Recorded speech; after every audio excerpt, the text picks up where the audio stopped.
Galo onde está Roger Cazé, porque o Atlético está menos agressivo no mercado, né? Tem um elenco de muita qualidade, mas está de olho em alguém, Cazé? Me conta. Maurício, boa tarde para você, excelente tarde para todo mundo que está com a gente. Primeiro, precisamos unir alguns pontos. Otávio está machucado, o Galo precisa de mais volante para o elenco. Tem um volante que já trabalhou com o Milito e perdeu espaço no Corinthians. É Fausto Vera, atacante de 24 anos. Ele acabou perdendo espaço no time titular do Corinthians. Não houve nenhum contato oficial, mas houve sim uma sondagem ao jogador. Então pode ser o início de uma negociação. E falando em sondagem, Igor Rabelo foi sondado pelo Santos. O Atlético informou que não tem nenhum interesse em se desfazer do zagueiro nesse momento, mas tem um ponto aí que o Santos tem uma vantagem, porque o Igor Rabelo é muito próximo do diretor, do coordenador de futebol do Santos, o Alexandre Galo. São possíveis negociações. A janela de transferência, a próxima janela de transferência, ela abre no dia 10 de julho e o Vitor Baggio, diretor de futebol do Galo, falou sobre essas possíveis negociações. Como é que está o mercado? Vamos agora ouvir o Vitor. E a gente sabe que o momento financeiro do clube, né, o orçamento hoje do clube, ele é direcionado para zerar passivos, né? O clube tem uma dívida importante, sabemos o que podemos gastar, temos responsabilidade em cima disso e dentro dessa responsabilidade nós monitoramos o mercado para buscar as melhores oportunidades e os jogadores mais qualificados. Principalmente quando os clubes viram SAF, né? Então o orçamento fica cada vez mais apertado. Vitor falou sobre isso. Vai brilhar aqui ou longe? A pergunta é sobre alguém que estava de saída, mas fez isso contra o Caracas. Gol! O primeiro gol do Pedrinho com a camisa do Galo. Ele desencanta. Gol! Dele de novo! Pedrinho! Estava buscando há bastante tempo, desde quando cheguei no Galo.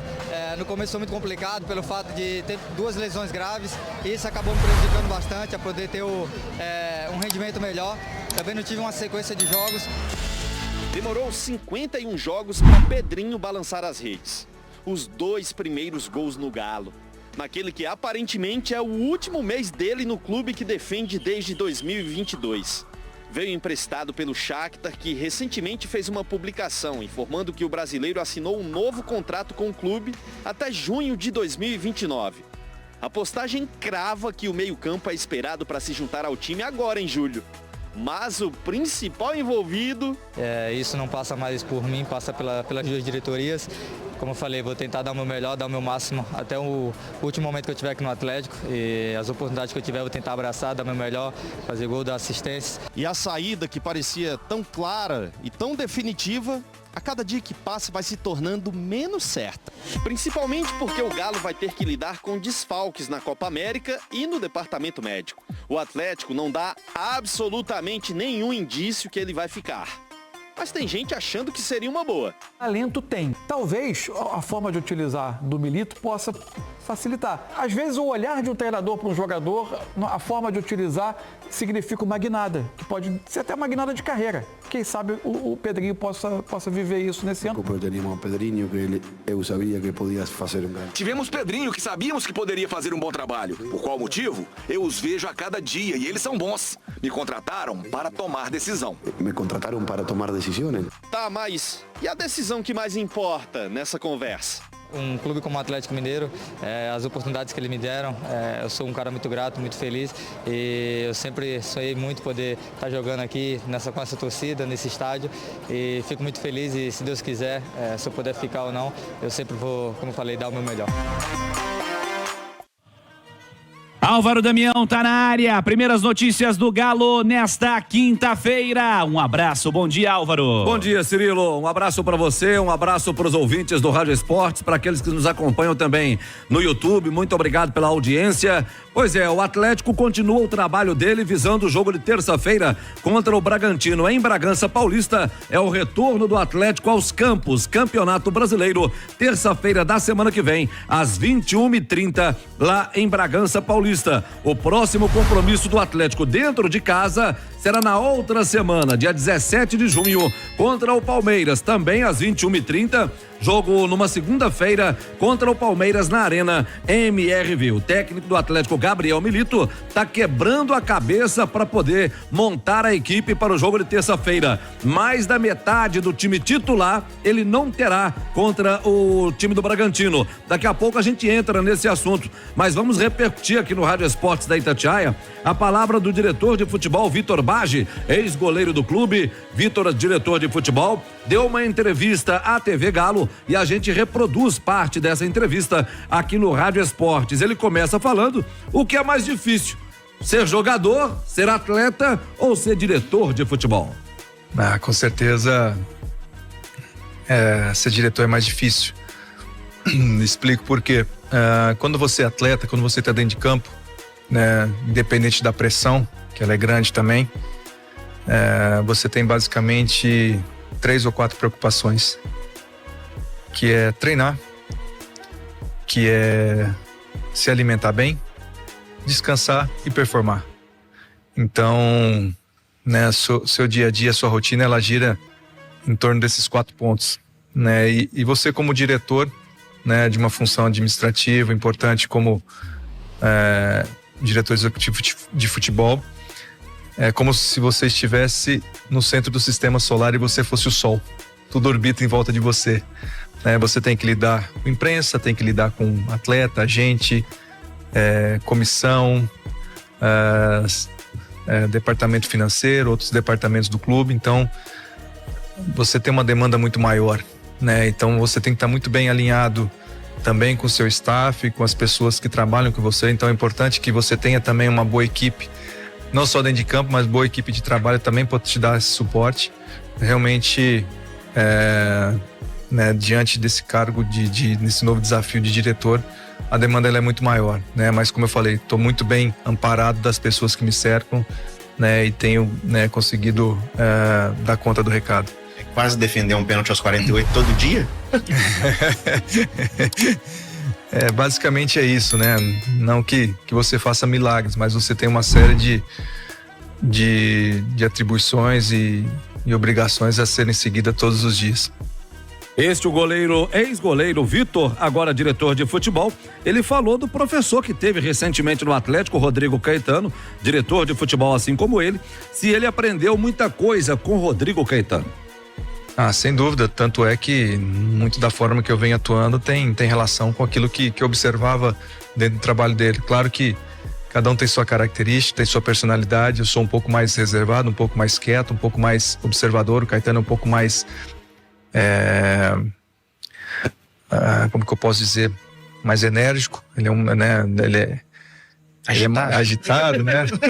Mas acho que existem maneiras diferentes de você conseguir, né? Não estou dizendo que é o que é certo, o que é errado. Acho que são maneiras diferentes de conduzir, né? Mas dentro da questão teórica de como conduzir um processo, uma negociação, uma gestão de elenco, né? Aprendi muito com ele e brincava, né? Que para mim era um privilégio, era um estágio remunerado que eu tinha, né? De poder aprender, né? Com um dos melhores, se não o melhor da posição, e acho que isso me ajudou muito, né?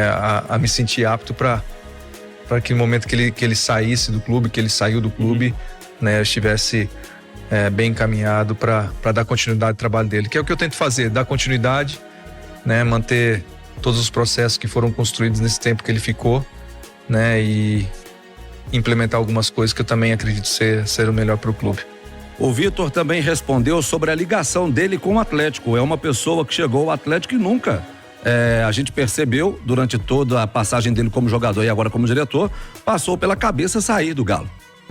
Nunca foi minha prioridade sair, né? Porque eu entendia que eu tinha uma história ainda para viver com a camisa do Atlético, então nunca foi minha prioridade sair. Nunca pedi para o meu empresário trazer propostas, nunca me interessei, porque me senti em casa. Então, para mim, né, e para poucos é um privilégio você ter uma história tão bonita, tão enraizada, tão próxima com o clube. Porque muitos jogadores fazem uma carreira bonita, fazem uma carreira financeiramente consolidada, mas às vezes não tem ligação com lugar nenhum por onde passa. Falta aquela identificação, né? O fulano jogou, tal clube jogou, mas e aí, você lembra? Não lembro. Então assim, às vezes você tem, como eu falei, uma carreira que te deu uma certa segurança financeira, mas fica esse vazio de ter uma identificação, né? E então, como eu falo, isso é um privilégio que eu tenho de poder ter essa ligação com o Galo, né? Essa história linda, né? E esse carinho recíproco que a gente observa, essa sinergia que eu tenho com a massa atleticana.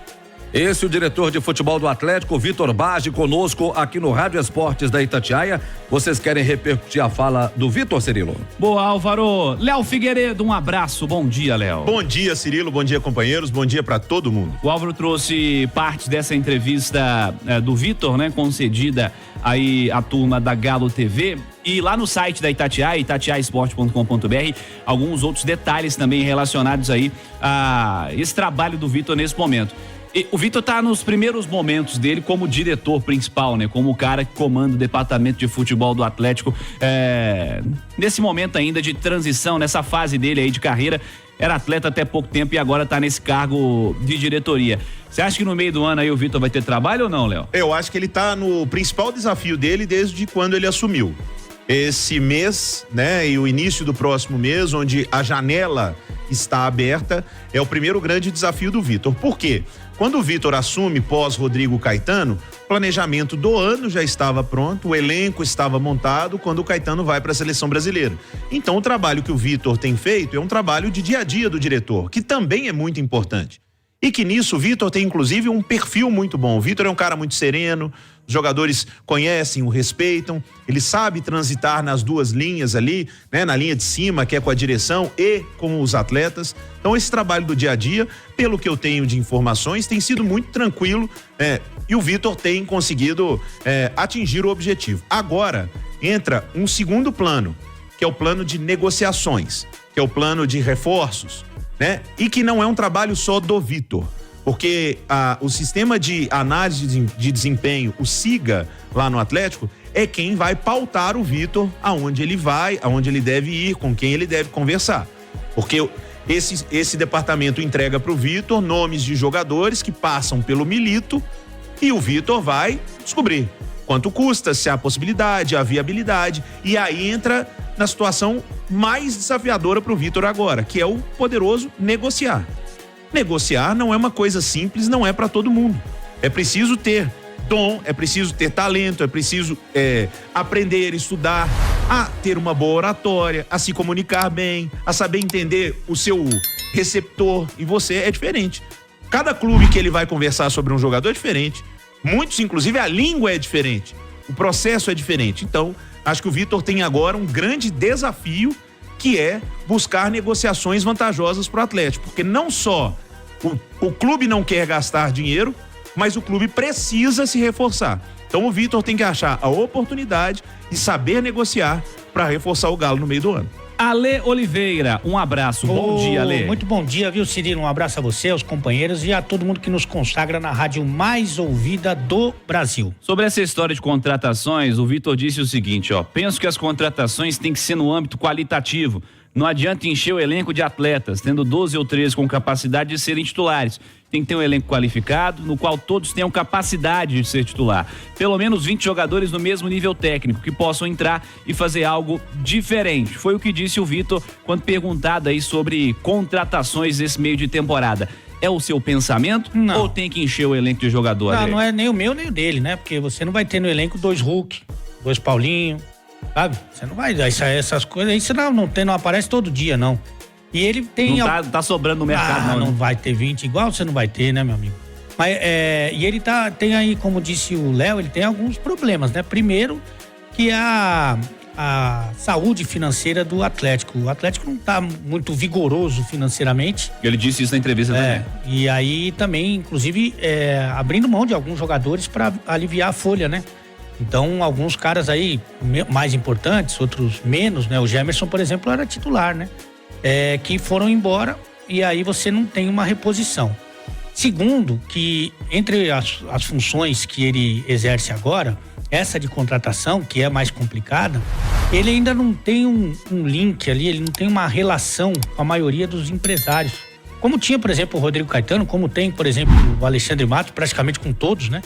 Então, se você já tem uma negociação vencedora, vitoriosa com aquele empresário X, Y e tal, você cria uma relação mais próxima, né? Eu falo, com esse cara aí eu já tenho entrada.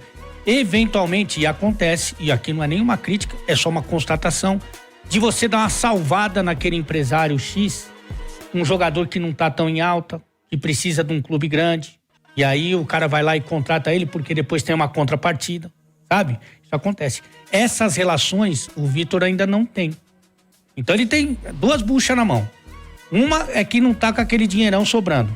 Segundo, que ele não tem esse link ainda. Ele vai, não precisa se apresentar, evidentemente, pro empresário, mas nessa função, ele tá começando. Então ele ainda não tem o... E aí, o que resta? É muito a ajuda do treinador. O olhar do treinador. Pra ver com quem ele já trabalhou, quem se encaixa no plano tático dele, o que ele pensa de jogo e, eventualmente, negócio de ocasião. Por exemplo, o Bernard, o contrato dele tava vencendo. Então você só tem que pagar tem que pagar o salário. Então aí que precisa de muita habilidade e ele precisa de ajuda. Uma das situações que o Vitor, nesse caso, ele não fala especificamente do atleta, mas encaixa nisso que o Ale acabou de falar, é a situação do Barreiro, do São Lourenço. Quando se especulou a vinda do Barreiro para o Atlético. O Atlético se posicionou da seguinte forma: pro ataque, a gente só vai contratar se a gente conseguir liberar alguém que tá aqui. O Allan Kardec, por exemplo. O Atlético não falou o Allan Kardec, mas a gente sabe que o Allan Kardec seria esse exemplo. Um jogador que não está no clube sendo aproveitado como o Atlético gostaria de aproveitá-lo, porque ele não vem rendendo, e aí tem um salário muito alto. Se o Atlético conseguir aliviar a folha do ataque atleticano, liberando um jogador como esse, aí ele vai atrás de um jogador como o Barreiro. Mas por enquanto, sem liberar ninguém, o Atlético não vai atrás de atacante. Vejamos, né, qual vai ser esse cenário de meio do ano. Vale lembrar pra turma, né? O Vitor até falou sobre isso também na entrevista.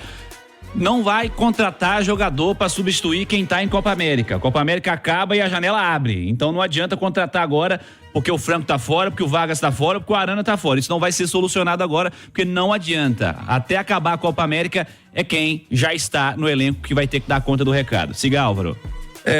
Sobre esses jogadores que estão fora, o Atlético tem, eu disse na manchete, metade ou mais da metade, na verdade, do time principal, do time titular dele, fora do campo no jogo contra a equipe do Bragantino na próxima terça-feira.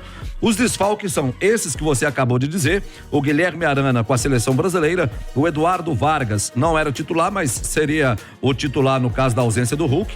Para a seleção chilena, o Alan Franco na seleção equatoriana. São 3 jogadores que desfalcam porque estão na Copa América. Outros 3 porque estão no departamento médico. O lateral Rubens, o volante Otávio e o atacante Hulk. Todos eles seguem no processo de recuperação para retornar ao time do Atlético. Portanto, sem 6 titulares praticamente, o técnico Gabriel Milito está quebrando a cabeça para montar o Galo para a próxima terça-feira. É muita gente, hein? É muita gente. Daqui a pouquinho tem Rádio Esportes Debate também e vamos falar sobre essa história da formação do Atlético para terça-feira, né? Será que o Milito deveria mudar o jeito de jogar, o sistema tático? Dá para jogar com o que tem à disposição, da maneira que o Atlético já joga? Já vamos perguntar ao Ali Oliveira e também ao Léo Figueiredo.